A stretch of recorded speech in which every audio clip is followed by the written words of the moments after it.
Najua riadha kwa lugha ya kawaida ni michezo kama vile riadha, kwenda mbio. Kuna mbio zetu za riadha, neno la Kiarabu ndio riadha.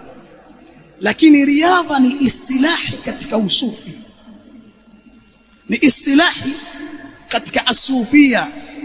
Riadha mtu kuna matendo maalum anaweza kuyafanya na nyuradi maalum, alafu akawa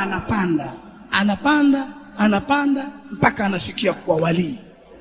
Nani alikuwa sufi? Kama mtu alikuwa sufi kwamba tuambie uongo kweli.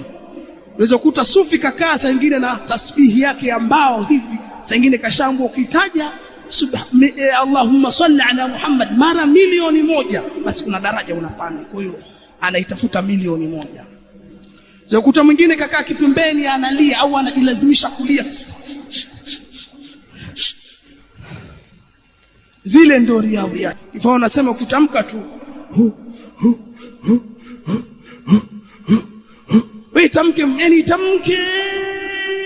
mpaka anasema utaisikia hii dunia yote ni manake msiona vile kakohoa sio kama ni kohozi ile, manake ni dhikiri ya huwa.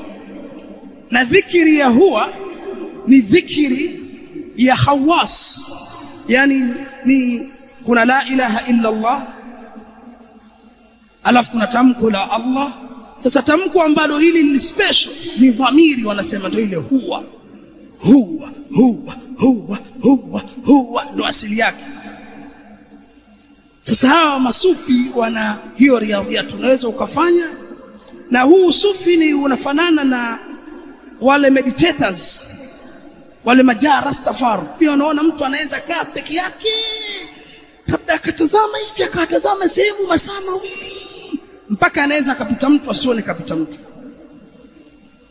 Yani kwa wanasema wanakwenda mpaka kuna kitu kinaitwa alfana, wanakuwa wako beyond of the world, wanatoka kabisa katika ulimwengu huu. Ukisoma usufi ni sufism, sio kama ipo kwenye Uislamu. Hii sufism ni imetoka kwenye falsafa za Kiyunani. This is Dell, latitude 7400.